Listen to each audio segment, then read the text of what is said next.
In this video, we are going to discuss how to play the French defense opening with the black pieces, and the player who is going to demonstrate us about this particular opening is none other than Magnus Carlsen. So this video is just very interesting and you are going to learn a lot. I don't want to waste any further time, so if you want the PGN of this particular game, you can just simply check out the description below. So let's start. So we have Sergei Karyakin playing with the white pieces, a very strong grandmaster from Russia versus Magnus Carlsen, very well known. The game is from 2010 YKMZ, a very strong chess tournament. So Karyakin with the white pieces starts the game with 1 e4. We have e6, also known as the French defense, d4, d5, and we have the move knight to c3. And the usual way to play is to play the move bishop d4, e5, c5, a3, takes, and this particular line contains a huge amount of theory, so many of the players would like to avoid this particular line. So at the place of playing the move bishop d4, Magnus played the move knight to f6, which is a very interesting move. So after knight f6, this is also known as the classical way of playing the French defense opening. Knight f6, e5 the main move, knight d7, f4. The idea is to push the f pawn and also send in the e5 pawn. Black plays c5, knight f3, knight c6, bishop to e3. And here black plays the move bishop to e7. Now there are already tons of moves in this position. You can also play the move a6 in the position, which I also like, but okay, bishop e7 is also one of the very interesting moves. Bishop e7, the idea is to simply short castle. So queen to d2, white's idea is generally to do a long castle in the position. We have short castle, bishop to e2, and now we have the move a6 by Magnus Carlsen. So the idea of a6 is to simply play the move b5, expanding on the queen side. Short castle, and here Magnus played the move b5. And here Karyakin actually played the move king h1, which is a very interesting move. So the main move in this position is to play the move knight d1 or even a3 trying to stop b4. The idea of knight d1 is to play the move c3 followed by putting the pieces on the king side and try to launch some king side attack. But we have king to h1, which is a very unusual move by Karyakin. And here Magnus simply continued his development with queen to c7. a3 now, bishop to b7, rook d1 and rook c8. And after rook c8, you can already realize that black has successfully completed his development. And at the same time, white has also successfully completed his development. So how to proceed further? So here, Karyakin played the move queen to e1. The idea is to bring the queen on the king side and try to launch some kind of attack. So here Magnus, after completing his development, simply took on d4, takes, bishop takes, and he decided to play the move bishop to c5. Because in this particular position, black's main idea is to play the move f6 in the position. But playing f6 at this particular point is not a good idea, because the bishop is actually very strong, just on a d4, and now bishop g4 can also be a very strong move in the position. So first, Magnus decided to trade one pair of bishop via bishop c5, and here we have the move queen to h4 by Karyakin. A much better move could have been to play the move queen f2, defending the bishop on d4, and at the place of putting the queen on the king side, try to centralize the queen. It would have been a better idea. But okay, we have the move queen h4, and here Magnus simply trade off the bishop, and now we simply have the move f6. And if you realize, if the queen would have been on f2, and if Karyakin would have captured with the queen would have defended the pawn on e5. But at this particular position after f6, white is kind of forced to capture on f6. But first, Karyakin played the move bishop d3. The idea is to simply capture the h7 pawn, and here Magnus simply played the move h6. A very interesting move. After h6, obviously if you try to play the move g6, which can actually cause some trouble on the light square, there could be some potential sacrifices. So instead Magnus first played the move h6. Now we have the move into f6. So if white tries to do something crazy with something like maybe f5, we can simply capture the pawn, and after rook g4, it looks like white is having some potential threats on the king side, but nothing is happening actually after knight to f6. Simply attacking the rook, defending the g7 pawn. The idea is to play the move e4, attacking the bishop, and black is perfectly winning. So going back, that's exactly why Karyakin first decided to take on f6. We have rook f6. Now, many of the players would like to capture with the knight maybe, but guys, if you think quietly and patiently, you will realize it would be a much better idea to simply develop the rook on the f file to target the f4 pawn. So that's the reason Magnus captured with the rook, which also defends the h6 pawn.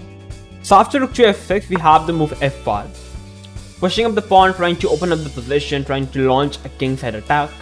Magnus simply played the move rook to f8. Now, many players, even me maybe, many times would be rather thinking at the place of bringing the rook, which should be the best, would try to think, can I push the pawn, attack the rook, or can I even try to capture the pawn? But guys, nothing is happening actually in this position. You can simply keep going with your development ideas. Just bring the pieces into the game, because maximum your opponent can capture the pawn, which is simply a blunder because you can simply play rook into f1 and the game is over. So just try to bring the pieces into the game, capture only when you're forced to capture, or else just keep focusing on developing your pieces, improving your pieces. So we have the move rook f8 by Magnus. We have rook g1 trying to move the rook, and here we have the move knight to c5, a very interesting move. Now Magnus was also thinking to even play the move e5. The idea is very interesting. Knight g5, bishop d5, rook d5, and now playing the move knight b6. And now you will realize the rook is actually trapped on the center of the board. And after knight b6, the rook is trapped after queen e4. Simply take, king h8, and after rook e1, we have a better position for black, but you can say white is also having some compensation because e pawn can collapse, the f5 pawn is well defended by the bishop. So at the place of getting an exchange sacrifice, Magnus at the place of playing e5, he first decided to improve his position with knight c5. And after knight c5, the position is already very interesting. Black's idea here is, now if white tries to capture the pawn as the rook is no longer an f1, black's idea is to capture with the knight. And already after knight c5, black can even think of a move like maybe e5 or even to capture the f5 pawn. First capture the bishop and followed by capturing the pawn. So here white was kind of forced to capture the pawn, knight takes attacking the rook, and here white played the move rook to g4. Now many of the players would be thinking why not capturing the pawn on d5, which attacks the rook at the same time attack the queen. But here guys, we can simply play the move bishop into knight, rook takes, and now we can play the move knight to c5. Rook d4, attacking the knight and also protecting the bishop. Simply queen to c5, attacking the rook in this position. And a funny part here is, like after c3, trying to defend the rook, I can happily capture the bishop, because after takes, there is a very strong move, queen g1, sacrificing the queen and eventually checkmating the white king. So this is exactly what Magnus calculated in his mind. So that's why exactly what Karakin even saw this. So he first played the move rook g4, not capturing the pawn. And after rook g4, we have the move knight to f4 by Magnus Carlsen. The bishop is extremely strong on d3, so it's better to capture the bishop. So queen to g3, and now first playing the move queen to e7. Now many of the players would be wondering what's the idea of queen e7. Maybe black wants to capture the bishop, but he can't because the queen is hanging, so that must be the idea of moving the queen. But guys, queen to e7 idea is very interesting, and queen e7 is simply an excellent move. What's the idea? After queen e7, black is actually stopping white from playing the move knight to e2 by covering the e2 square. Because in this position, if I make a random move like maybe queen d7, white's idea is to play the move knight to e2, bringing the pieces on the queen side, king side, and try to capture a strong piece which is on f4. So at the place of giving any counterplay to your opponent, Magnus first stops his opponent. After activating all his pieces, he decided to stop his opponent's counterplay. So after queen e7, we have the move rook into f4. So if something like h3 in the position, a random move, black's idea is to already play the move d4, attacking the knight, and now the knight is actually having no space to go because the queen covers everything. And after something like maybe knight g1, trying to move your knight back, already bishop to c8, attacking the rook, and after something like rook g1, queen f7, rook here, bishop b7, and already sacrificing the knight, rook to f3, attacking the queen, and already rook e8. The position is completely disaster for white.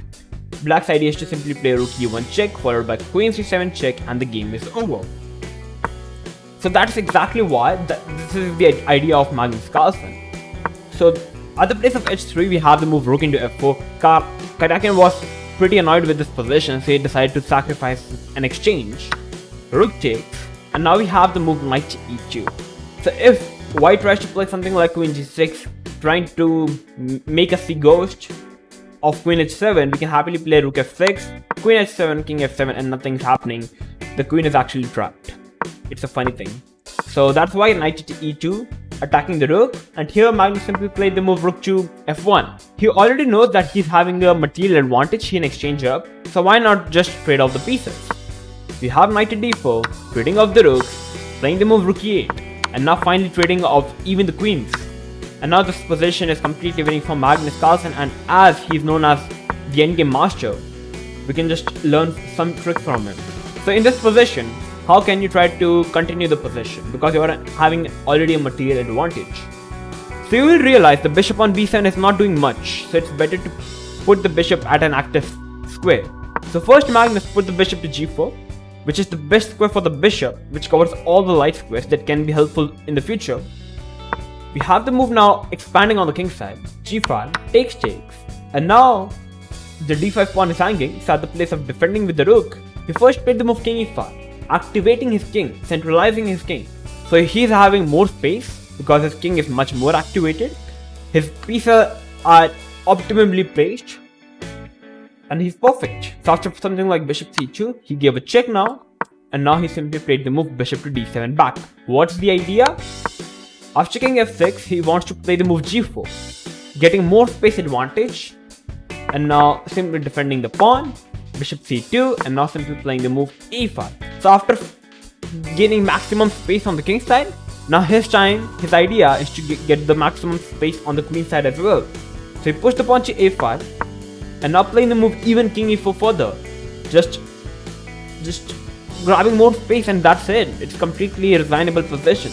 So that's exactly what Karyakin did. After move number 45, after king e4, Karyakin decided to resign the game, and we have the champion Magnus Carlsen. So such a brilliant and perfect game played by Magnus Carlsen in the French opening. We can actually learn from him very much. He played the classical opening, which I also recommend many of you guys. So e5, and he plays the move c5, playing move bishop e7. The idea is to simply short castle, and once we have done the short castle, now it's time to expand on the queen side. And once we have done the completion of the queen side, now we develop our pieces. And once we have all activated our pieces, it's time to trade off some pieces, because endgame is always preferable for the French players. So bishop c5, trading off the bishop, and now the idea is to open up the position with f6. h6, takes, rook takes, and now after f5, not capturing the pawn, but keep on developing his pieces with rook f8. Rook g1, and now playing the move knight c5. The idea is to capture the bishop, followed by capturing the pawn. So kind of white is forced to capture the pawn, and now centralizing the knight, putting the knight at the best square. Queen e7, stopping white's counterplay now. And now eventually getting an exchange sacrifice, and eventually trading all the pieces, even trading off the queen, and now putting the pieces at the best squares, grabbing more space on the king side. And once he grabbed maximum space on the queen side after g4, it's time to expand on the queen side with a5, and now it's already resignable position. So a perfect game played by Magnus Carlsen. So if you guys learned anything new today, make sure to like the video, share this video with everyone, and make sure to subscribe to our channel if you are new to our channel. I'm going to come up with these exciting videos like this to help you guys to improve your chess. So I'm going to see you soon, so till then stay tuned and keep watching OneShot Chess.